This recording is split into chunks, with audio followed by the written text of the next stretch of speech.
দুনিয়াতে যখন কেউ আপনাকে কাঁদায় অন্যায়ভাবে, কেউ যখন কাউকে কষ্ট দিয়ে কান্না করায়, তখন ফেরেশতাকে আল্লাহ জিজ্ঞেস করে, ও ফেরেশতা, আমার বান্দাকে কাঁদালো কে? আমার বান্দার চোখে পানি আনলো কে? ফেরেশতা বলে, আল্লাহ অমুক এইভাবে তাকে কষ্ট দিয়েছে। আল্লাহ তাআলা বলে, ফেরেশতা তোমরা সাক্ষী থাকিও, আমার এই বান্দার চোখ থেকে ঝরা প্রত্যেকটা পানির আমি বদলা হাসরের ময়দানে হিসাব নিব।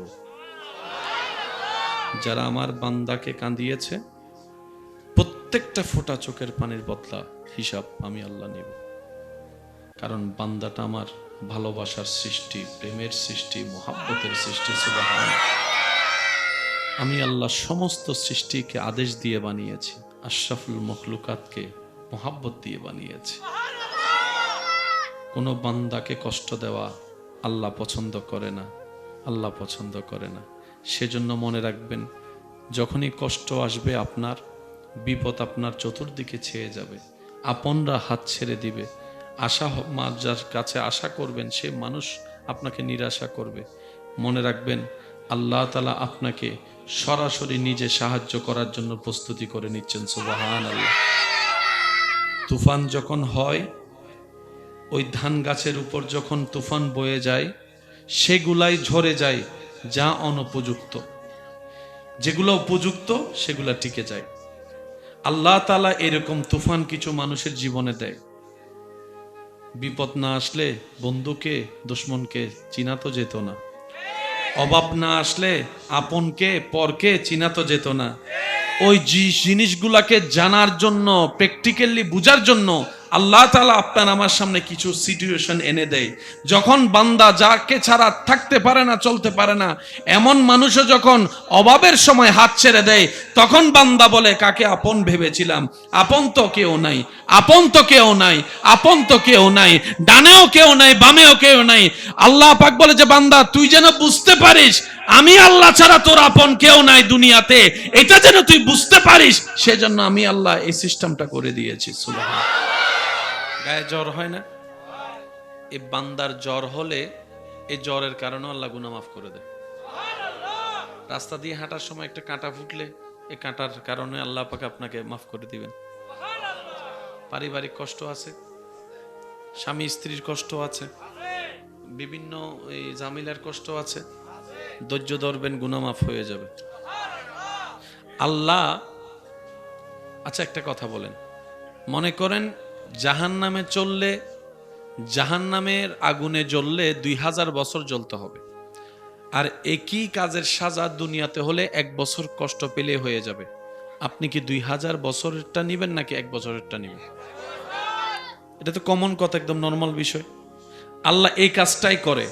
আল্লাহ যাকে জান্নাত দিতে চায়, দুনিয়া থেকে আল্লাহ পাক ওনাদেরকে পবিত্র করে তারপরে জান্নাতের ব্যবস্থা করে। সুবহান। বান্দাকে দুনিয়াতে কষ্ট দিয়ে আল্লাহ কি করে নেন? গুনাহ বলেন না, গুনাহ কি করে দেন? কারো আপনজন মারা গেছে, সে আল্লাহর উপর ধৈর্য ধরে আছে। আল্লাহ তাআলা ফেরেশতাকে বলে, সে দেখো তো আমার বান্দা কোনো আমার সিদ্ধান্তে নারাজ হয়েছে কিনা দেখো তো। ফেরেশতা গিয়ে বলে, না আল্লাহ, সে তোমার সিদ্ধান্তে খুশি আছে। ছেলে মারা গেছে, তারপরও সে খুশি আছে।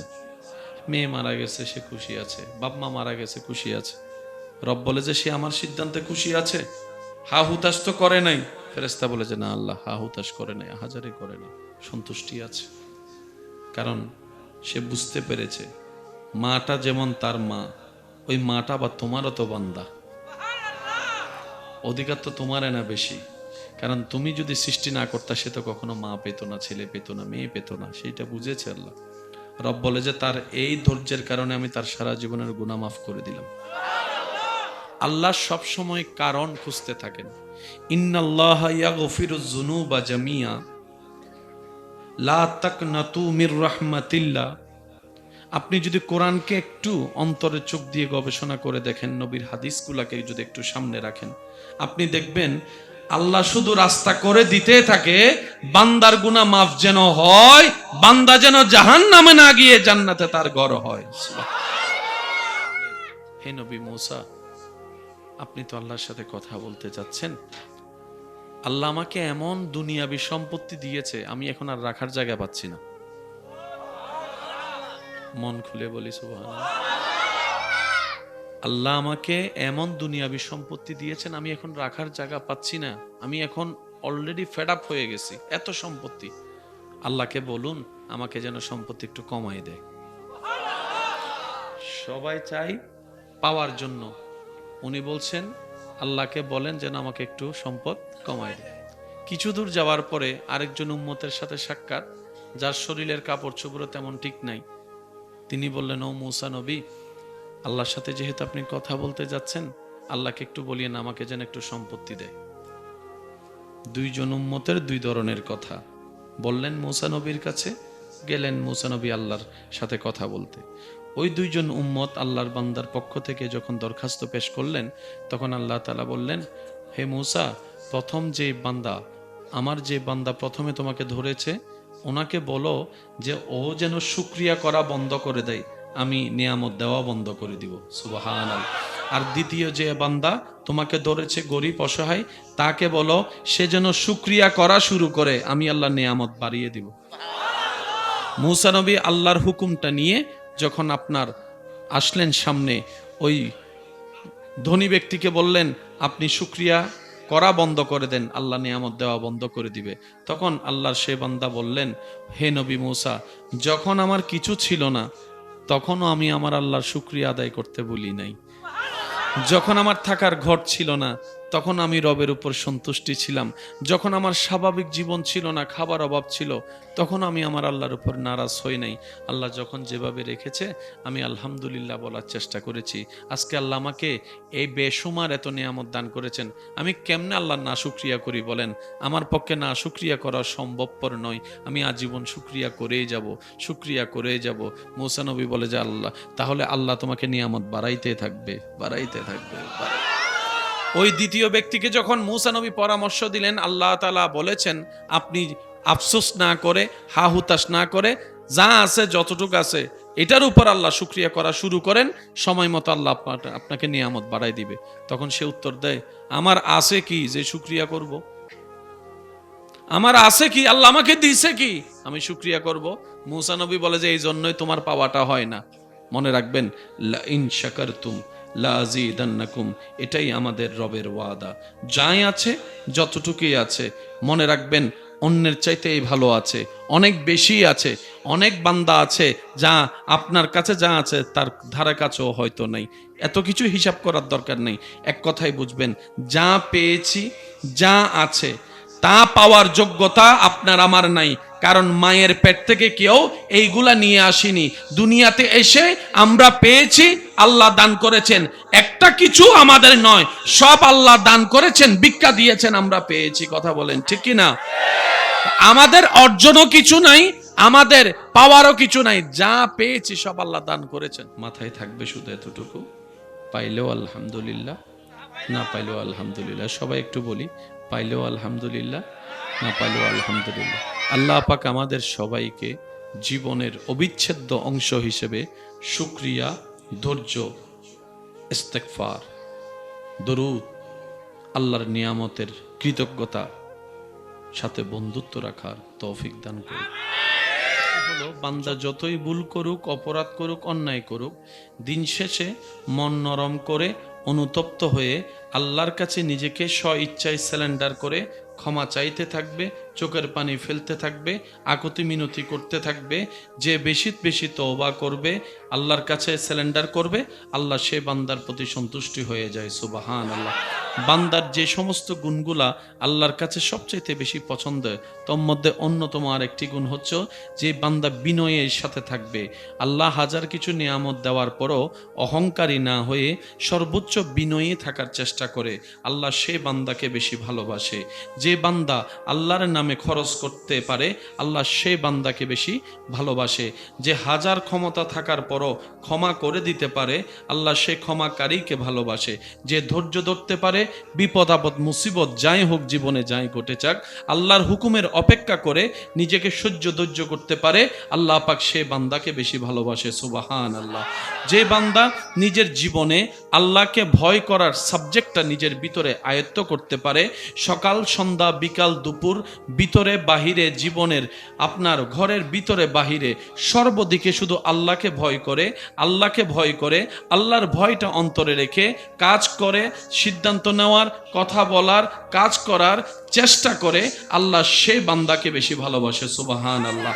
যে হাজার ব্যস্ততার ভিতরে আল্লাহকে সময় দেওয়ার জন্য নিজের অন্তর থেকে ভালোবাসা নিয়ে আল্লাহকে সময় দেওয়ার চেষ্টা করে, আল্লাহ পাক রব্বুল আলামিন সে বান্দাদেরকে বেশি ভালোবাসে। যে অন্যের দোষকে গোপন রাখতে জানে, আল্লাহ সে বান্দাকে বেশি ভালোবাসে। যে অন্যের জীবনকে শান্তিময় করতে পারে, আল্লাহ সে বান্দাদেরকে বেশি ভালোবাসে। আমরা কেউ কাউকে খাওয়াই না, আল্লাহ দয়া করে দেন তো আমরা খাওয়াই। সেজন্য কেউ কারোর সামনে নিজের কিছু আছে বলে মনে করে অহংকার করার কোনো সুযোগ, কারণ আমরা সবাই হচ্ছে ভাড়াটিয়া, মালিক হচ্ছেন কে? আল্লাহ তাআলা বান্দার ভিতরে যে সমস্ত কাজগুলা দেখলে বেশি খুশি হন, তার মধ্যে অন্যতম একটি কাজের নাম হচ্ছে শুকরিয়া। যে বান্দা যত বেশি শুকরিয়া করবে, ওই বান্দার প্রতি আল্লাহ তত বেশি খুশি হয়ে যান। সুবহানাল্লাহ। বান্দার আরেকটি কাজ আল্লাহর কাছে সবচাইতে পছন্দ, সেই কাজটি হলো আমাদের রব আল্লাহ। আল্লাহ বান্দার প্রতি দয়াবান। কেমন দয়া? যে দয়ার কোনো সীমা নাই। কল্পনা করেও সে দয়ার কাছে ধারে আপনি আমি যেতে পারবো। আল্লাহ খুশি হয় বান্দার নেক কাজে। তো নামাজ নেক কাজ, রোজা নেক কাজ, দান সদকা নেক কাজ। কেমন নেক কাজ বুঝবেন? পাহাড় পরিমাণ স্বর্ণ দান করলে আল্লাহ খুশি হয় না। আল্লাহ খুশি হয় বান্দা যেটা মন থেকে যতটুকুই দেখ আল্লাহকে খুশি করার জন্য দেয়। কেউ পাহাড় পরিমাণ দান করলো, কিন্তু মনের নিয়ত ছিল দুনিয়া তাকে বাবা দিবে, আল্লাহ পাক বলে যে ওই দান আমার পছন্দ না। আরেকজন বান্দা নিজের হালাল ইনকাম থেকে 2 টাকা দিয়েছে আল্লাহকে খুশি করার জন্য। তার মনের এতটুক ঈমান ছিল, কেউ না দেখুক আমার আল্লাহ দেখছে, কেউ না বলুক আমার আল্লাহ বলবে, কেউ না দেখ আমার প্রতিদান আমার আল্লাহ দিবে। আল্লাহ পাক বলে যে আমার বান্দার সেই 2 টাকাটাই আমার কাছে বড় প্রিয়, পছন্দ। কোয়ান্টিটি আর কোয়ালিটি, এই জিনিসগুলাকে একটু বুঝতে হবে। আল্লাহ তাআলা আমাদেরকে বুঝার তৌফিক দান করুন। যেমন মানুষ মারা গেলে যারা অনেকে আছে না গোসল দেওয়ায়, মানুষ মারা গেলে গোসল দেওয়ায় আছে না। বড় দুর্ভাগ্যের বিষয় হচ্ছে যে দিন দিন সঠিকভাবে গোসল দেয়নাওয়ালা মানুষের অভাব হয়ে যাচ্ছে। তা আমি অনুরোধ করব, অন্তত এই বেসিক জিনিসটা আমরা সবাই যেন শিখার চেষ্টা করি। আমরা যেন নিজের বাবার গোসলটা নিজেরা দিতে পারি, বোনেরা যেন মার গোসলটা দিতে পারে। সবার এই জিনিসটা শিখার দরকার আছে না নাই? কারণ যে কোনো মুহূর্তে দরকার তো হবে। কি বলেন আপনারা? যে কোনো সময় দরকার হবে। যারা গোসল দেওয়ায় আমরা তাদেরকে যথাযথ সম্মান, মূল্যায়ন, আপ্যায়ন করতে পারি না। ঠেকাই পড়লে কাছে ডাকি, কাজ শেষ খবরও নিই না। মৃত মানুষকে গোসল দেওয়া কত বড় ফজিলত! সুবহানাল্লাহ। নবী রাহমাতুল লিল আলামিন বলছেন, মান গাসসালা মাইয়াতান,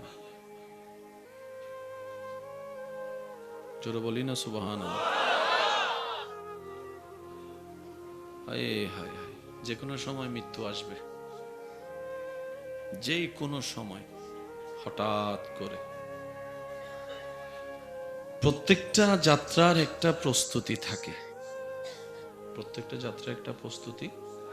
যেমন আজকেও আপনারা যারা এখানে এসেছেন, সিম্পল একটা প্রস্তুতি সবারই ছিল। কারো আগে থেকে ছিল, কারো হঠাৎ হয়েছে। এমন না এখানে অনেকে এসেছেন, যাচ্ছেন একদিকে মাইকের আওয়াজ শুনে চলে আসছে, নাই মনে হয় আছে। যাচ্ছে অন্যদিকে মাইকের আওয়াজ শুনছে, দিল লাগছে, চলে আসছে। কারণ আল্লাহ তার তাকদীরে সওয়াব দেওয়ার লিখে রেখেছেন, সে চলে এসেছে। প্রত্যেকটা যাত্রার একটা প্রস্তুতি আছে, মৃত্যু যাত্রার কোনো প্রস্তুতি নেই, কোনো প্রস্তুতি নেই, কোনো প্রস্তুতি নেই। সেজন্য সর্বদা এটার জন্য প্রস্তুত থাকতে হয়। তো প্রস্তুত থাকবো কিভাবে? অন্তত নিজেকে পবিত্র রেখে প্রস্তুত থাকতে পারি। অন্তত অজু অবস্থায় থাকার চেষ্টা করে পবিত্র থাকতে পারি, প্রস্তুত থাকতে পারি। আপনি হাঁটছেন, হঠাৎ মৃত্যু চলে এসেছে, সেখানে তো আমল করার কোনো সুযোগ, অন্তত অজুটা যদি থাকে। নবী রাহমাতুল্লিল আলামিন বলছে, অজু অবস্থায় যার মৃত্যু হবে তার মৃত্যুটা ঈমানের উপর লেখা হবে। তো সেজন্য অনুরোধ করব, যে যতটুক সময় পারি, যে যতক্ষণ পারি, আমরা যেন অজুর সাথে থাকতে পারি। আল্লাহ তৌফিক দান করুন। মৃত ব্যক্তিকে গোসল দেওয়া বড় ফজিলতের কাজ। নবী রাহমাতুল্লিল আলামিন বলছেন, যে একজন মুসলমানকে মৃত্যুর পরে গোসল দেওয়ালো, তো গোসল দেওয়াতে গেলে অনেক কিছু চোখে পড়ে। একটু কথা বললে খুশি হব। গোসল দেওয়াতে গেলে মৃত ব্যক্তির অনেক কিছু চোখে পড়ে। সে গোসল দেওয়ার পরে যা দেখেছে তা গোপন করে রাখলো, কাউকে বলে নাই। একটু বুঝবেন, নবীজি রাহমাতুল্লিল আলামিন বলছেন, কেউ কোনো মুসলমান মৃত ব্যক্তিকে গোসল দেওয়ালো এবং তার মধ্যে যা দেখেছে তা কাউকে না বলে গোপন রাখলো, আল্লাহ তাআলা ওই ব্যক্তির এই কাজটার কারণে 40 বার তাকে মাফ করে দেন। সুবহানাল্লাহ। অন্য হাদিসে এসেছে, আল্লাহ তাআলা ওই গোসলদাতা ব্যক্তির জীবনের বড় বড় 40টা গুনাহ আল্লাহ মাফ করে দেন, যে একজন মুসলমানকে, মৃত ব্যক্তিকে গোসল দেওয়া হবে। নবীজি বলছেন, কেউ যদি একজন মৃত ব্যক্তিকে কাফনের কাপড় পরায়, কেউ যদি একজন মৃত ব্যক্তিকে কাফনের কাপড় পরায়, আল্লাহ তাআলা ওই ব্যক্তিকে জান্নাতি পোশাক পরায় দিবেন। বান্দার যে যে কাজ আল্লাহ বেশি পছন্দ করে, আল্লাহ সেই কাজগুলোকে আমাদের আয়ত্ত করার তৌফিক দান করুন। এখানে একটা কথা মনে রাখবেন, কম বেশি প্রত্যেকটা মানুষ ভালো হওয়ার চেষ্টা করে, এটা তো কোনো ভুল নেই। এমনকি যে অনেক খারাপ অবস্থায় থাকে, খারাপ, সেও কিন্তু কোনো না কোনো সময় ভালো হওয়ার চেষ্টা করছে। চেষ্টা না পারলে অন্তত ইচ্ছা হলেও করছে। অনেক কিছু আপনি আমি যখন শুনি, ওই কথাটা নিজের মধ্যে বাস্তবায়ন করার চেষ্টাও করি, ভালো হওয়ার চেষ্টা করি। আমাদের কাজ চেষ্টা করা, সাহায্য চাইবো আল্লাহর কাছে। ভালো হতে দেয় না কে? বলেন না, ভালো হতে দেয় না কে? ভালো হওয়া ইচ্ছা আপনার আমার, দিচ্ছে না শয়তান। ভালো হলে খুশি হবে আল্লাহ, আর আল্লাহর খুশিটাই সহ্য করতে পারে না শয়তান। তো বান্দার সাথে যুদ্ধটা এখন কার হলো? বলেন না কার? কারণ বান্দাটা কার? তো বান্দা তো আল্লাহর দিকেই যাবে, যে খাওয়ায় তার দিকেই তো যাবে, যার জমিনে থাকি তার দিকেই তো যাবে, যার দেওয়া নেয়ামত তার দিকেই তো যাবে। এটা তো স্বাভাবিক কথা। দিচ্ছে না কে? বলেন, দিচ্ছে না কে? মনে রাখবেন, শয়তানকে খুশি করার নামই হচ্ছে গুনাহ, আল্লাহকে খুশি করার নামই হচ্ছে সওয়াব। তো শয়তান যেহেতু আমাদেরকে আল্লাহর দিকে যেতে দেয় না, সেটা আল্লাহ ভালো করেই জানে। সেজন্য আল্লাহ তাআলা বলেছেন, বান্দা তুমি তোমার জায়গা থেকে শয়তানের কথার বিপরীতে চলার চেষ্টা করো। আর শয়তানকে যেহেতু তুমি সচক্ষে দেখো না, তার সাথে যুদ্ধ করে টিকাও তো সম্ভব। তো তুমি একটা কাজ করবা, আমি আল্লাহকে স্মরণ করবা, আউযু বিল্লাহি মিনাশ শাইতানির রাজিম। তুমি শয়তান সাথে যখন পারবা না, তুমি আমি আল্লাহকে একবার স্মরণ করবা। তখন এই তোমার জীবনে অভ্যাসগত এই আউযু বিল্লাহটাকে যদি আমি একবার আল্লাহ পছন্দ করিনি, যেদিন আমি পছন্দ করব সেদিন থেকে আমি আল্লাহর কুদরতি সাপোর্ট তোমাকে দেওয়া শুরু করে দিব। সুবহানাল্লাহ। কিন্তু যতদিন আমার সেই তোমার বলাটা পছন্দ না হবে, ততদিন তোমাকে ধৈর্যের সাথে বলতে হবে, বলতে হবে, বলতে হবে। বলেন সুবহানাল্লাহ। একটা কথা বলি, এখানে মনে রাখবেন, আমরা অনেক সময় অনেক কিছু নিজের মতো বুঝতে গিয়ে ভুল বুঝে ফেলি। যেমন এই কাজটা করলেই দোয়া কবুল হবে, কথা কিন্তু সত্য। যদি কাজটা করার পরও দোয়া কবুল না হয়, তাহলে বুঝতে হবে কমতিটা আমার ভিতরে। কমতিটা, বলেন না ভাই, কমতিটা আল্লাহ দেয় নাই ন, আল্লাহ দিতে পারে নাই ন, আমি চাইতে জানি নাই, অথবা আমার চাওয়াটা রবের কাছে পছন্দ হয় নাই, অথবা আমি যা চাচ্ছি সেটা আমার জন্য ভালো হবে না, তাই আমার রব দিচ্ছে না। বলেন না সুবহানাল্লাহ। প্রত্যেকটা জিনিসের একটা সিস্টেম আছে না? বলেন না, সিস্টেম আছে না? মা বাবার সামর্থ্য থাকা সত্ত্বেও ক্লাস 4-এর বাচ্চা যদি আইফোন খুঁজে, মা বাবাকে দিবে? কোনো বুদ্ধিমান মা বাবা তো দিবে। তার মানে সামর্থ্য নেই ন, সন্তানের উপকার চাইতে ক্ষতি বেশি হবে বলেই মা বাবা দেয় না। তা আল্লাহ হচ্ছে আমাদের সর্বোত্তম অভিভাবক। সুবহানাল্লাহ, জোরে বলি, একদম মন খুলে বলি সুবহানাল্লাহ। আল্লাহ হচ্ছেন আমাদের সর্বোত্তম অভিভাবক। তিনি ভালো জানেন আমাদের কখন দরকার, কি দরকার, কোনটা দরকার, কতটুক দরকার, কিভাবে দরকার। সেজন্য বান্দা হিসেবে আমাদের উচিত সর্বদা ধৈর্য, শুকরিয়া, সাথে আল্লাহর হুকুমের অপেক্ষা করা। মনে রাখবেন, আল্লাহ তাআলা বেনিয়াজ, আল্লাহ তাআলা দিতে থাকেন, দিতে থাকেন, দিতে থাকেন, এটা আল্লাহর সুন্নত। তবে আল্লাহর দেওয়া নিয়ামত আমাদের আলগানোর ক্ষমতা আছে কিনা সেটাও তো দেখতে হবে, সেটাও তো দেখতে হবে। সেজন্য যে যতটুক পারে আল্লাহ তাকে ততটুকুই দান করে। বলেন না সুবহান। আমরা দিন দিন মানুষ হতে যাচ্ছি কেন, অমানুষ হয়ে যাচ্ছি। হঠাৎ করে রক্তের প্রয়োজন হয়, আপন মানুষ মেডিকেলে আছে, রক্তের প্রয়োজন হয়, এদিকে সেদিকে সেদিকে ওদিকে খবর লাগায়, কেউ একজন এসে রক্ত দিল, চিনি না জানি না, আমরা সেই মানুষটাকে পথ খরচের টাকাও দিই না, এমন ঘটনাও আছে। সে তো অন্তত একটু ভালোবাসা পাওয়ার তো অধিকার রাখে। নিজের শরীরে রক্ত দিয়ে দিচ্ছে আপনার আপনজনের জন্য, অথচ আপনাকে চিনেও না। তো যারা রক্ত দান করে, রক্তের এই উপকারটা করে, তাদের একটু খোঁজ খবর রাখা দরকার, অন্তত বছর একবার হলো। একটা অনুরোধ করি, মনে রাখবেন, পালন করার চেষ্টা করবেন। আপনার আমার আমাদের জীবনে যাদের 1 সেকেন্ডের উপকার আমাদের লেগেছে, আমরা যেন মুনাজাতে তাদের জন্য একটু দোয়া করি। পারলে বছরে 6 মাসে একবার হলো তাদের একটু, তাদের পরিবারের খোঁজ খবর নেওয়ার জন্য আমরা চেষ্টা করি। কারণ ওই বিপদকালে সময়ে চিনা নাই জানা নাই, ডাক পড়েছে, কারো না কারো মাধ্যমে খবর পেয়েছে মেডিকেলে রক্তের দরকার, নিজের শরীরের রক্তগুলা দিয়ে দিয়েছে। আল্লাহ পাক আমাদেরকে শুকরিয়া আদায়কারী বান্দা হওয়ার তৌফিক দান করুন। যে বান্দার শুকরিয়া আদায় করতে জানে না, সে কখন আল্লাহ শুকরিয়া আদায়কারী হতে পারে? আল্লাহ তাআলা আমাদের আজকের এই আয়োজনকে কবুল করুন।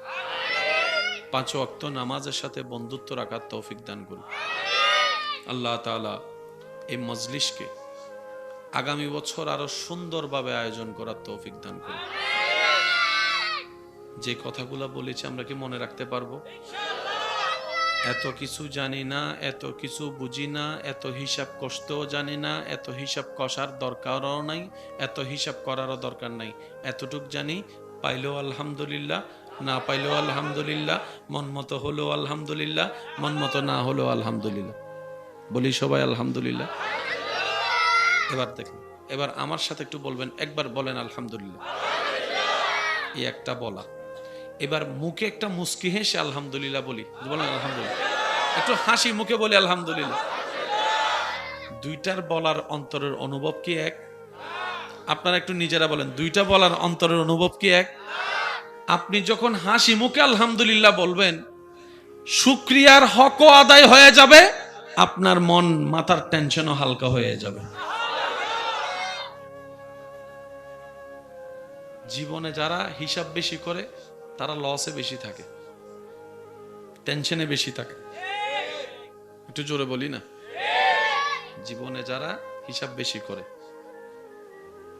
তাদের টেনশন বেশি। এত চিন্তা করার দরকার নাই তো, আল্লাহ আমাদেরকে মার পেটে খাওয়াইছে, বলেন না ভাইয়া, খাওয়াইছে? এই করোনাকালীন সময়ে যখন সব বন্ধ, তখনও আল্লাহ খাওয়াইছে। রিজিকের দায়িত্ব আল্লাহ নিছে, দিচ্ছে, দিবে, বিশ্বাস আছে? তাহলে আপনার আমার কাজ হচ্ছে একটু ধৈর্য ধরে চলা, 2 নম্বরই না করা, অন্যের ক্ষতি না করা। আল্লাহ এবং রসূল যেগুলাকে নিষেধ করেছেন, বান্দা যা কাজ করলে আল্লাহ কষ্ট পায়, ওগুলা যেন আমরা না করি। তাহলে আল্লাহ পাক দুনিয়াতেও দিবেন, আখিরাতেও দিবেন। কখন দিবেন? যখন পেলে আপনার আমার জন্য ভালো হবে, তখনই দান করবেন। বলেন না সুবহান। তার এখান থেকে দুনিয়ার আকর্ষণ আল্লাহ কমায় দেয়, দুনিয়ার প্রতি তার আকর্ষণ থাকে না, যার কারণে সে পাওয়ার হিসাবও করে না, হারানোর লসের হিসাবও করে না। আর এগুলো না করার কারণে তার কোনো টেনশনও থাকে না। বলেন না সুবহান।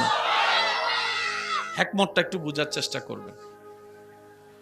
অনুরোধ করব, 5 ওয়াক্ত নামাজের পাশাপাশি যখনই পারেন গভীর রাতে আল্লাহর দরবারে একটু দাঁড়ানোর চেষ্টা করবেন, মন ভরে রবের দরবারে সিজদা দেওয়ার চেষ্টা করবেন। এটা আপনার ভিতর এবং বাহিরকে শক্তিশালী করে তোলে। এই গভীর রাতের নামাজ ইবাদত। সবাই ঘুম, আপনি জেগে আছেন আপনার রবের জন্য। সুবহানাল্লাহ। আর একটু জোরে বলি না সুবহানাল্লাহ। ওই সময়ের ইবাদত, ওই সময়ের জিকির, ওই সময়ের কোরআন তেলাওয়াত, ওই সময়ের রবের কাছে দোয়া করা, ওই সময়ের কান্না করা, 1000 বছরের পথ আল্লাহ চাইলে আপনাকে পার করায় দিতে পারে। সুবহান। আল্লাহ তাআলা আমাদেরকে নেক আমলের সাথে বন্ধুত্ব করার তৌফিক দান করুন, নেক আমলের সাথে চলার থাকার তৌফিক দান করুন। দুনিয়াতে যখন কেউ আপনাকে কাঁদায় অন্যায়ভাবে, কেউ যখন কাউকে কষ্ট দিয়ে কান্না করায়, তখন ফেরেশতাকে আল্লাহ জিজ্ঞেস করে, ও ফেরেশতা, আমার বান্দাকে কাঁদালো কে? আমার বান্দার চোখে পানি আনলো কে? ফেরেশতা বলে, আল্লাহ অমুক এইভাবে তাকে কষ্ট দিয়েছে। আল্লাহ তাআলা বলে, ফেরেশতা তোমরা সাক্ষী থাকিও, আমার এই বান্দার চোখ থেকে ঝরা প্রত্যেকটা পানির আমি বদলা হাসরের ময়দানে হিসাব নিব।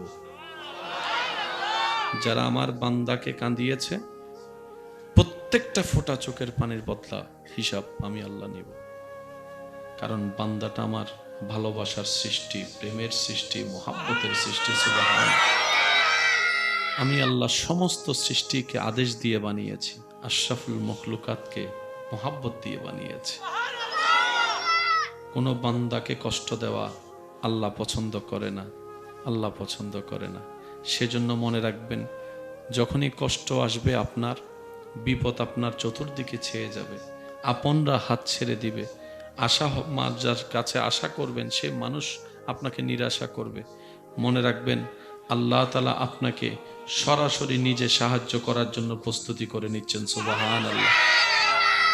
তুফান যখন হয়, ওই ধান গাছের উপর যখন তুফান বয়ে যায়, সেগুলাই ঝরে যায় যা অনুপযুক্ত, যেগুলো উপযুক্ত সেগুলা টিকে যায়। আল্লাহ তাআলা এরকম তুফান কিছু মানুষের জীবনে দেয়। বিপদ না আসলে বন্ধুকে দুশমনকে চিনা তো যেত না, অভাব না আসলে আপনকে পরকে চিনা তো যেত না। ওই জিনিসগুলাকে জানার জন্য, প্র্যাকটিক্যালি বুঝার জন্য আল্লাহ তাআলা আপনার আমার সামনে কিছু সিচুয়েশন এনে দেয়। যখন বান্দা যাকে ছাড়া থাকতে পারে না, চলতে পারে না, এমন মানুষও যখন অভাবের সময় হাত ছেড়ে দেয়, তখন বান্দা বলে, কাকে আপন ভেবেছিলাম, আপন তো কেউ নাই, আপন তো কেউ নাই, আপন তো কেউ নাই, ডানেও কেউ নাই, বামেও কেউ নাই। আল্লাহ পাক বলে যে, বান্দা তুই যেন বুঝতে পারিস আমি আল্লাহ ছাড়া তোর আপন কেউ নাই দুনিয়াতে, এটা যেন তুই বুঝতে পারিস, সেজন্য আমি আল্লাহ এই সিস্টেমটা করে দিয়েছি। সুবহান। গায়ে জ্বর হয় না? এই বান্দার জ্বর হলে এই জ্বরের কারণে আল্লাহ গুনাহ মাফ করে দেয়। রাস্তা দিয়ে হাঁটার সময় একটা কাঁটা ফুটলে এই কাঁটার কারণে আল্লাহ পাক আপনাকে মাফ করে দিবেন। পারিবারিক কষ্ট আছে, স্বামী স্ত্রীর কষ্ট আছে, বিভিন্ন এই জামিলার কষ্ট আছে, ধৈর্য ধরবেন, গুনাহ মাফ হয়ে যাবে। আল্লাহ, আচ্ছা একটা কথা বলেন, মনে করেন জাহান্নামে চললে, জাহান্নামের আগুনে জ্বললে 2000 বছর জ্বলতে হবে, আর একই কাজের সাজা দুনিয়াতে হলে 1 বছর কষ্ট পেলে হয়ে যাবে। আপনি কি 2000 বছরেরটা নিবেন নাকি 1 বছরেরটা নিবেন? এটা তো কমন কথা, একদম নর্মাল বিষয়। আল্লাহ এই কাজটাই করে। আল্লাহ যাকে জান্নাত দিতে চায় দুনিয়া থেকে আল্লাহ পাক ওনাদেরকে পবিত্র করে তারপরে জান্নাতের ব্যবস্থা করে। সুবহান। বান্দাকে দুনিয়াতে কষ্ট দিয়ে আল্লাহ কি করে নেন? গুনাহ বলেন না, গুনাহ কি করে দেন? কারো আপনজন মারা গেছে, সে আল্লাহর উপর ধৈর্য ধরে আছে। আল্লাহ তাআলা ফেরেশতাকে বলে, সে দেখো তো আমার বান্দা কোনো আমার সিদ্ধান্তে নারাজ হয়েছে কিনা দেখো তো। ফেরেশতা গিয়ে বলে, না আল্লাহ, সে তোমার সিদ্ধান্তে খুশি আছে। ছেলে মারা গেছে তারপরও সে খুশি আছে, মেয়ে মারা গেছে সে খুশি আছে, বাপ মা মারা গেছে খুশি আছে। রব বলে যে সে আমার সিদ্ধান্তে খুশি আছে, হা হুতাশ তো করে নাই। ফেরেশতা বলে যে না আল্লাহ, হা হুতাশ করে নাই, হাজারি করে নাই, সন্তুষ্টি আছে। কারণ সে বুঝতে পেরেছে মাটা যেমন তার মা, ওই মাটা বা তোমারও তো বান্দা, অধিকার তো তোমার না বেশি। কারণ তুমি যদি সৃষ্টি না করতা সে তো কখনো মা পেত না, ছেলে পেত না, মেয়ে পেত না। সেইটা বুঝেছে আল্লাহ। রব বলে যে তার এই ধৈর্যের কারণে আমি তার সারা জীবনের গুনাহ মাফ করে দিলাম। আল্লাহ সব সময় কারণ খুঁজতে থাকেন। ইন্নাল্লাহা ইয়াগফিরুয যুনুবা জামিয়া লা তাকনাতু মির রাহমাতিল্লাহ। আপনি যদি কোরআনকে একটু অন্তরে চোখ দিয়ে গবেষণা করে দেখেন, নবীর হাদিসগুলাকে যদি একটু সামনে রাখেন, আপনি দেখবেন আল্লাহ শুধু রাস্তা করে দিতে থাকে বান্দার গুনাহ মাফ যেন হয়, বান্দা যেন জাহান্নামে না গিয়ে জান্নাতে তার ঘর হয়। হে নবী মূসা, আপনি তো আল্লাহর সাথে কথা বলতে যাচ্ছেন, আল্লাহ আমাকে এমন দুনিয়াবি সম্পত্তি দিয়েছে আমি এখন আর রাখার জায়গা পাচ্ছি না। মন খুলে বলি সুবহানাল্লাহ। আল্লাহ আমাকে এমন দুনিয়াবি সম্পত্তি দিয়েছেন আমি এখন রাখার জায়গা পাচ্ছি না, আমি এখন অলরেডি ফেড আপ হয়ে গেছি, এত সম্পত্তি। আল্লাহকে বলুন আমাকে যেন সম্পত্তি একটু কমাই দেয়। সবাই চাই পাওয়ার জন্য, উনি বলছেন আল্লাহকে বলেন যেন আমাকে একটু সম্পদ কমাই দেয়। কিছু দূর যাওয়ার পরে আরেকজন উম্মতের সাথে সাক্ষাৎ, যার শরীরের কাপড় চোপড় তেমন ঠিক নাই। তিনি বললেন, ও মূসা নবী, আল্লাহর সাথে যেহেতু আপনি কথা বলতে যাচ্ছেন, আল্লাহকে একটু বলিয়েন আমাকে যেন একটু সম্পত্তি দেয়। দুইজন উম্মতের দুই ধরনের কথা বললেন মূসা নবীর কাছে। গেলেন মূসা নবী আল্লাহর সাথে কথা বলতে। ওই দুইজন উম্মত আল্লাহর বান্দার পক্ষ থেকে যখন দরখাস্ত পেশ করলেন, তখন আল্লাহ তাআলা বললেন, হে মূসা, প্রথম যে বান্দা, আমার যে বান্দা প্রথমে তোমাকে ধরেছে, ওনাকে বলো যে ও যেন শুকরিয়া করা বন্ধ করে দেয়, আমি নিয়ামত দেওয়া বন্ধ করে দিব। সুবহানাল্লাহ। আর দ্বিতীয় যে বান্দা তোমাকে ধরেছে গরিব অসহায়, তাকে বলো সে যেন শুকরিয়া করা শুরু করে, আমি আল্লাহ নিয়ামত বাড়িয়ে দিব। মূসা নবী আল্লাহর হুকুমটা নিয়ে যখন আপনার আসলেন সামনে, ওই ধনী ব্যক্তিকে বললেন আপনি শুকরিয়া করা বন্ধ করে দেন, আল্লাহ নিয়ামত দেওয়া বন্ধ করে দিবে। তখন আল্লাহর সে বান্দা বললেন, হে নবী মূসা, যখন আমার কিছু ছিল না তখনও আমি আমার আল্লাহর শুকরিয়া আদায় করতে ভুলি নাই। যখন আমার থাকার ঘর ছিল না তখন আমি রবের উপর সন্তুষ্টি ছিলাম। যখন আমার স্বাভাবিক জীবন ছিল না, খাবার অভাব ছিল, তখন আমি আমার আল্লাহর উপর নারাজ হই নাই। আল্লাহ যখন যেভাবে রেখেছে আমি আলহামদুলিল্লাহ বলার চেষ্টা করেছি। আজকে আল্লাহ আমাকে এই বেশুমার এত নিয়ামত দান করেছেন, আমি কেমনে আল্লাহ না শুকরিয়া করি বলেন? আমার পক্ষে না শুকরিয়া করা সম্ভবপর নয়, আমি আজীবন শুকরিয়া করেই যাব, শুকরিয়া করেই যাব। মূসা নবী বলে যে আল্লাহ, তাহলে আল্লাহ তোমাকে নিয়ামত বাড়াইতে থাকবে, বাড়াইতে থাকবে। ওই দ্বিতীয় ব্যক্তিকে যখন মূসা নবী পরামর্শ দিলেন, আল্লাহ তাআলা বলেছেন আপনি আফসোস না করে, হা হুতাশ না করে, যা আছে যতটুকু আছে এটার উপর আল্লাহ শুকরিয়া করা শুরু করেন, সময় মতো আল্লাহ আপনাকে নিয়ামত বাড়াই দিবে। তখন সে উত্তর দেয়, আমার আছে কি যে শুকরিয়া করব? আমার আছে কি? আল্লাহ আমাকে দিয়েছে কি আমি শুকরিয়া করব? মূসা নবী বলে যে এই জন্যই তোমার পাওয়াটা হয় না। মনে রাখবেন, লা ইন শাকারতুম লা আযীদান্নাকুম, এটাই আমাদের রবের ওয়াদা। যাই আছে যতটুকুই আছে, মনে রাখবেন অন্যের চাইতে এই ভালো আছে, অনেক বেশি আছে। অনেক বান্দা আছে যা আপনার কাছে যা আছে তার ধারে কাছেও হয়তো নেই। এত কিছু হিসাব করার দরকার নেই। এক কথাই বুঝবেন, যা পেয়েছি, যা আছে তা পাওয়ার যোগ্যতা আপনার আমার নাই, কারণ মায়ের পেট থেকে কেউ এইগুলা নিয়ে আসেনি, দুনিয়াতে এসে আমরা পেয়েছি, আল্লাহ দান করেছেন। একটা কিছু আমাদের নয়, সব আল্লাহ দান করেছেন, ভিক্ষা দিয়েছেন, আমরা পেয়েছি। কথা বলেন ঠিক কি না? আমাদের অর্জনও কিছু নাই, আমাদের পাওয়ারও কিছু নাই, যা পেয়েছি সব আল্লাহ দান করেছেন। মাথায় থাকবে শুধু এতটুকু, পাইলেও আলহামদুলিল্লাহ, না পাইলেও আলহামদুলিল্লাহ। সবাই একটু বলি, পাইলেও আলহামদুলিল্লাহ, না পাইলেও আলহামদুলিল্লাহ। আল্লাহ পাক আমাদের সবাইকে জীবনের অবিচ্ছেদ্য অংশ হিসেবে শুকরিয়া, ধৈর্য, ইস্তেগফার, দরুদ, আল্লাহর নিয়ামতের কৃতজ্ঞতা সাথে বন্ধুত্ব রাখার তৌফিক দান করুন। হলো বান্দা যতই ভুল করুক, অপরাধ করুক, অন্যায় করুক, দিন শেষে মন নরম করে অনুতপ্ত হয়ে আল্লাহর কাছে নিজেকে স্ব ইচ্ছায় স্যালেন্ডার করে ক্ষমা চাইতে থাকবে, চোখের পানি ফেলতে থাকবে, আকুতি মিনতি করতে থাকবে। যে বেশি বেশি তওবা করবে, আল্লাহর কাছে স্যালেন্ডার করবে, আল্লাহ সে বান্দার প্রতি সন্তুষ্টি হয়ে যায়। সুবহানাল্লাহ। বান্দার যে সমস্ত গুণগুলা আল্লাহর কাছে সবচাইতে বেশি পছন্দ, তোর মধ্যে অন্যতম আরেকটি গুণ হচ্ছে যে বান্দা বিনয়ের সাথে থাকবে। আল্লাহ হাজার কিছু নিয়ামত দেওয়ার পরও অহংকারী না হয়ে সর্বোচ্চ বিনয়ী থাকার চেষ্টা করে, আল্লাহ সে বান্দাকে বেশি ভালোবাসে। যে বান্দা আল্লাহর নামে খরচ করতে পারে, আল্লাহ সে বান্দাকে বেশি ভালোবাসে। যে হাজার ক্ষমতা থাকার পরও ক্ষমা করে দিতে পারে, আল্লাহ সে ক্ষমাকারীকে ভালোবাসে। যে ধৈর্য ধরতে পারে, বিপদ আপদ মুসিবত যাই হোক জীবনে যাই ঘটে যাক, আল্লাহর হুকুমের অপেক্ষা করে নিজেকে সহ্য ধৈর্য করতে পারে, আল্লাহ পাক সে বান্দাকে বেশি ভালোবাসে। সুবহানাল্লাহ। যে বান্দা নিজের জীবনে আল্লাহকে ভয় করার সাবজেক্টটা নিজের ভিতরে আয়ত্ত করতে পারে, সকাল সন্ধ্যা বিকাল দুপুর ভিতরে বাহিরে জীবনের আপনার ঘরের ভিতরে বাহিরে সর্বদিকে শুধু আল্লাহকে ভয় করে, আল্লাহকে ভয় করে, আল্লাহর ভয়টা অন্তরে রেখে কাজ করে, সিদ্ধান্ত নেওয়ার, কথা বলার, কাজ করার চেষ্টা করে, আল্লাহ সেই বান্দাকে বেশি ভালোবাসে। সুবহানাল্লাহ। যে হাজার ব্যস্ততার ভিতরে আল্লাহকে সময় দেওয়ার জন্য নিজের অন্তর থেকে ভালোবাসা নিয়ে আল্লাহকে সময় দেওয়ার চেষ্টা করে, আল্লাহ পাক রব্বুল আলামিন সে বান্দাদেরকে বেশি ভালোবাসে। যে অন্যের দোষকে গোপন রাখতে জানে, আল্লাহ সে বান্দাকে বেশি ভালোবাসে। যে অন্যের জীবনকে শান্তিময় করতে পারে, আল্লাহ সে বান্দাদেরকে বেশি ভালোবাসে। আমরা কেউ কাউকে খাওয়াই না, আল্লাহ দয়া করে দেন তো আমরা খাওয়াই। সেজন্য কেউ কারোর সামনে নিজের কিছু আছে বলে মনে করে অহংকার করার কোনো সুযোগ, কারণ আমরা সবাই হচ্ছে ভাড়াটিয়া, মালিক হচ্ছেন কে? আল্লাহ তাআলা বান্দার ভিতরে যে সমস্ত কাজগুলা দেখলে বেশি খুশি হন, তোর মধ্যে অন্যতম একটি কাজের নাম হচ্ছে শুকরিয়া। যে বান্দা যত বেশি শুকরিয়া করবে, ওই বান্দার প্রতি আল্লাহ তত বেশি খুশি হয়ে যান। সুবহানাল্লাহ।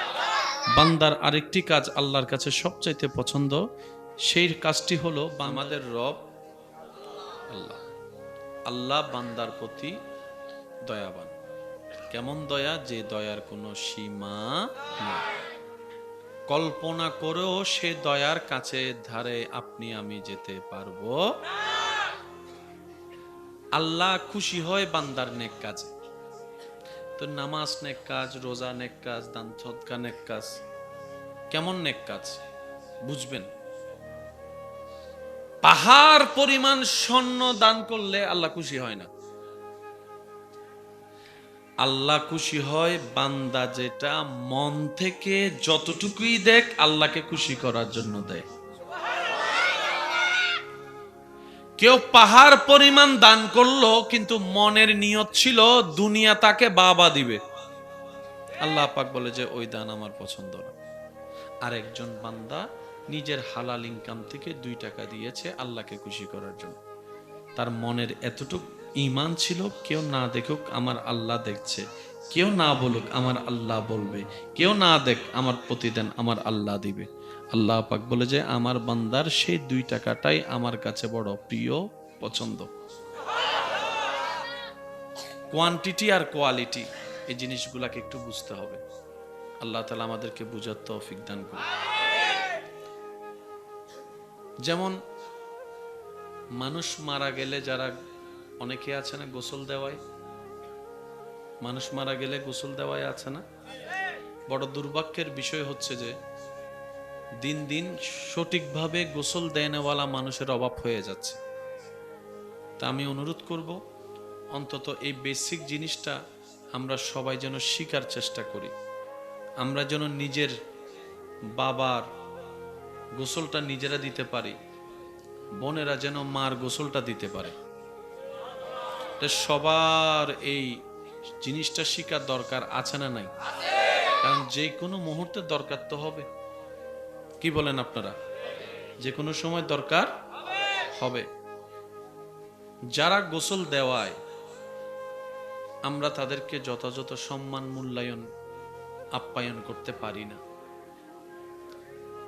ঠেকাই পড়লে কাছে ডাকি, কাজ শেষ খবরও নিই না। মৃত মানুষকে গোসল দেওয়া কত বড় ফজিলত! সুবহানাল্লাহ। নবী রাহমাতুল লিল আলামিন বলছেন, মান গাসসালা মাইয়াতান, জোরে বলি না সুবহানাল্লাহ। হায় হায় হায়, যে কোনো সময় মৃত্যু আসবে, যে কোনো সময়, হঠাৎ করে। প্রত্যেকটা যাত্রার একটা প্রস্তুতি থাকে, প্রত্যেকটা যাত্রার একটা প্রস্তুতি। যেমন আজকেও আপনারা যারা এখানে এসেছেন, সিম্পল একটা প্রস্তুতি সবারই ছিল। কারো আগে থেকে ছিল, কারো হঠাৎ হয়েছে। এমনও এখানে অনেকে এসেছেন, যাচ্ছেন একদিকে, মাইকের আওয়াজ শুনে চলে আসছে, নাই মনে হয়? যাচ্ছে অন্যদিকে, মাইকের আওয়াজ শুনছে, দিল লাগছে, চলে আসছে। কারণ আল্লাহ তার তকদিরে সওয়াব দেওয়ার লিখে রেখেছেন, সে চলে এসেছে। প্রত্যেকটা যাত্রার একটা প্রস্তুতি আছে, মৃত্যু যাত্রার কোনো প্রস্তুতি নেই, কোনো প্রস্তুতি নেই, কোনো প্রস্তুতি নেই। সেজন্য সর্বদা এটার জন্য প্রস্তুত থাকতে হয়। তো প্রস্তুত থাকবো কিভাবে? অন্তত নিজেকে পবিত্র রেখে প্রস্তুত থাকতে পারি। অন্তত অজু অবস্থায় থাকার চেষ্টা করে পবিত্র থাকতে পারি, প্রস্তুত থাকতে পারি। আপনি হাঁটছেন, হঠাৎ মৃত্যু চলে এসেছে, সেখানে তো আমল করার কোনো সুযোগ। অন্তত অজুটা যদি থাকে, নবী রাহমাতুল লিল আলামিন বলছে, অজু অবস্থায় যার মৃত্যু হবে, তার মৃত্যুটা ঈমানের উপর লেখা হবে। তো সেজন্য অনুরোধ করব, যে যতটুক সময় পারি, যে যতক্ষণ পারি, আমরা যেন অজুর সাথে থাকতে পারি। আল্লাহ তৌফিক দান করুন। মৃত ব্যক্তিকে গোসল দেওয়া বড় ফজিলতের কাজ। নবী রাহমাতুল লিল আলামিন বলছেন, যে একজন মুসলমানকে মৃত্যুর পরে গোসল দেওয়ালো, তো গোসল দেওয়াতে গেলে অনেক কিছু চোখে পড়ে। একটু কথা বললে খুশি হব। গোসল দেওয়াতে গেলে মৃত ব্যক্তির অনেক কিছু চোখে পড়ে। সে গোসল দেওয়ার পরে যা দেখেছে তা গোপন করে রাখলো, কাউকে বলে নাই। একটু বুঝবেন, নবীজি রাহমাতুল লিল আলামিন বলছেন, কেউ কোন মুসলমান মৃত ব্যক্তিকে গোসল দেওয়ালো এবং তার মধ্যে যা দেখেছে তা কাউকে না বলে গোপন রাখলো, আল্লাহ তাআলা ওই ব্যক্তির এই কাজটার কারণে 40 বার তাকে মাফ করে দেন। সুবহানাল্লাহ। অন্য হাদিসে এসেছে, আল্লাহ তাআলা ওই গোসলদাতা ব্যক্তির জীবনের বড় বড় 40টা গুনাহ আল্লাহ মাফ করে দেন, যে একজন মুসলমানকে, মৃত ব্যক্তিকে গোসল দেওয়া হবে। নবীজি বলছেন, কেউ যদি একজন মৃত ব্যক্তিকে কাফনের কাপড় পরায়, কেউ যদি একজন মৃত ব্যক্তিকে কাফনের কাপড় পরায়, আল্লাহ তাআলা ওই ব্যক্তিকে জান্নাতি পোশাক পরাই দিবেন। বান্দার যে যে কাজ আল্লাহ বেশি পছন্দ করে, আল্লাহ সেই কাজগুলোকে আমাদের আয়ত্ত করার তৌফিক দান করুন। এখানে একটা কথা মনে রাখবেন, কম বেশি প্রত্যেকটা মানুষ ভালো হওয়ার চেষ্টা করে, এটা তো কোনো ভুল নেই। এমনকি যে অনেক খারাপ অবস্থায় থাকে, খারাপ, সেও কিন্তু কোনো না কোনো সময় ভালো হওয়ার চেষ্টা করছে। চেষ্টা না পারলে অন্তত ইচ্ছা হলেও করছে। অনেক কিছু আপনি আমি যখন শুনি, ওই কথাটা নিজের মধ্যে বাস্তবায়ন করার চেষ্টাও করি, ভালো হওয়ার চেষ্টা করি। আমাদের কাজ চেষ্টা করা, সাহায্য চাইবো আল্লাহর কাছে। ভালো হতে দেয় না কে? বলেন না, ভালো হতে দেয় না কে? ভালো হওয়া ইচ্ছা আপনার আমার, দিচ্ছে না শয়তান। ভালো হলে খুশি হবে আল্লাহ, আর আল্লাহর খুশিটাই সহ্য করতে পারে না শয়তান। তো বান্দার সাথে যুদ্ধটা এখন কার হলো? বলেন না কার? কারণ বান্দাটা কার? তো বান্দা তো আল্লাহর দিকেই যাবে, যে খাওয়ায় তার দিকেই তো যাবে, যার জমিনে থাকি তার দিকেই তো যাবে, যার দেওয়া নেয়ামত তার দিকেই তো যাবে। এটা তো স্বাভাবিক কথা। দিচ্ছে না কে? বলেন দিচ্ছে না কে? মনে রাখবেন, শয়তানকে খুশি করার নামই হচ্ছে গুনাহ, আল্লাহকে খুশি করার নামই হচ্ছে সওয়াব। তো শয়তান যেহেতু আমাদেরকে আল্লাহর দিকে যেতে দেয় না, সেটা আল্লাহ ভালো করেই জানে। সেজন্য আল্লাহ তাআলা বলেছেন, বান্দা তুমি তোমার জায়গা থেকে শয়তানের কথার বিপরীতে চলার চেষ্টা করো। আর শয়তানকে যেহেতু তুমি সচক্ষে দেখো না, তার সাথে যুদ্ধ করে টিকাও তো সম্ভব। তো তুমি একটা কাজ করবা, আমি আল্লাহকে স্মরণ করবা, আউযু বিল্লাহি মিনাশ শাইতানির রাজিম। তুমি শয়তান সাথে যখন পারবা না, তুমি আমি আল্লাহকে একবার স্মরণ করবা। তখন এই তোমার জীবনে অভ্যাসগত এই আউযু বিল্লাহটাকে যদি আমি একবার আল্লাহ পছন্দ করিনি, যেদিন আমি পছন্দ করব সেদিন থেকে আমি আল্লাহর কুদরতি সাপোর্ট তোমাকে দেওয়া শুরু করে দিব। সুবহানাল্লাহ। কিন্তু যতদিন আমার সেই তোমার বলাটা পছন্দ না হবে, ততদিন তোমাকে ধৈর্যের সাথে বলতে হবে, বলতে হবে, বলতে হবে। বলেন সুবহানাল্লাহ। একটা কথা বলি, এখানে মনে রাখবেন, আমরা অনেক সময় অনেক কিছু নিজের মতো বুঝতে গিয়ে ভুল বুঝে ফেলি। যেমন এই কাজটা করলে দোয়া কবুল হবে, কথা কিন্তু সত্য। যদি কাজটা করার পরও দোয়া কবুল না হয়, তাহলে বুঝতে হবে কমতিটা আমার ভিতরে। কমতিটা, বলেন না ভাই, কমতিটা আল্লাহ দেয় নাই ন, আল্লাহ দিতে পারে নাই ন,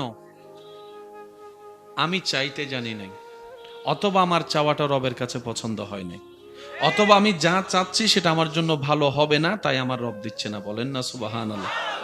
প্রত্যেকটা জিনিসের একটা সিস্টেম আছে না? বলেন না, সিস্টেম আছে না?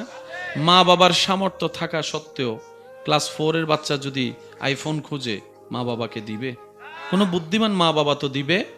তার মানে সামর্থ্য নেই ন, সন্তানের উপকার চাইতে ক্ষতি বেশি হবে বলেই মা বাবা দেয় না।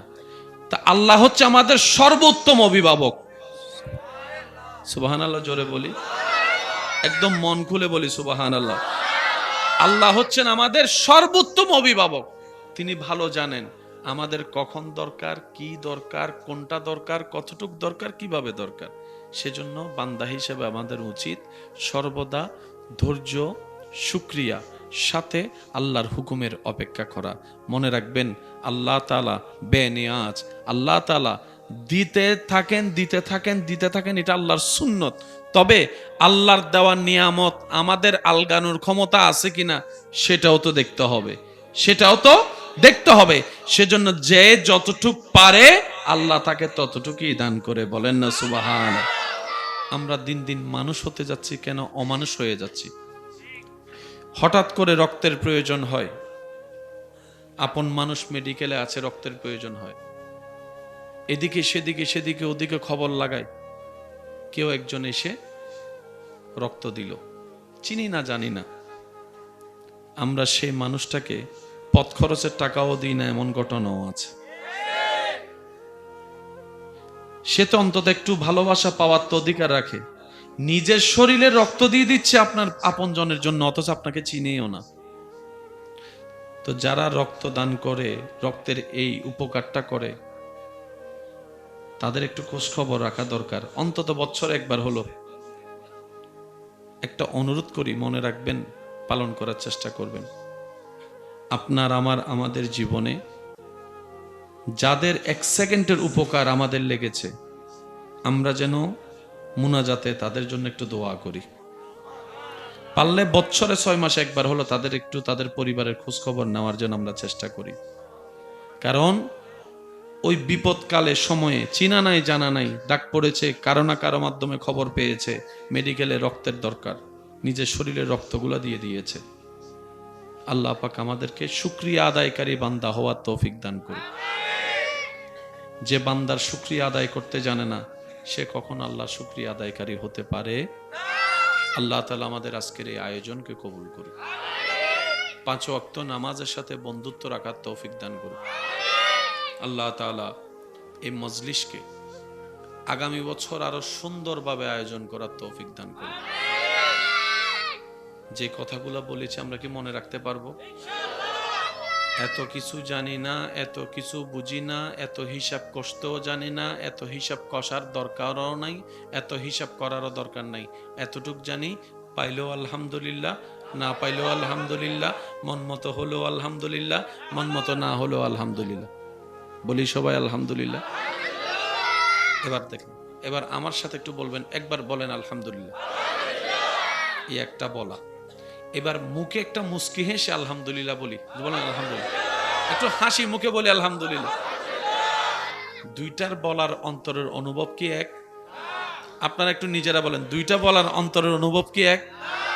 আপনি যখন হাসি মুখে আলহামদুলিল্লাহ বলবেন, শুকরিয়ার হকও আদায় হয়ে যাবে, আপনার মন মাথার টেনশনও হালকা হয়ে যাবে।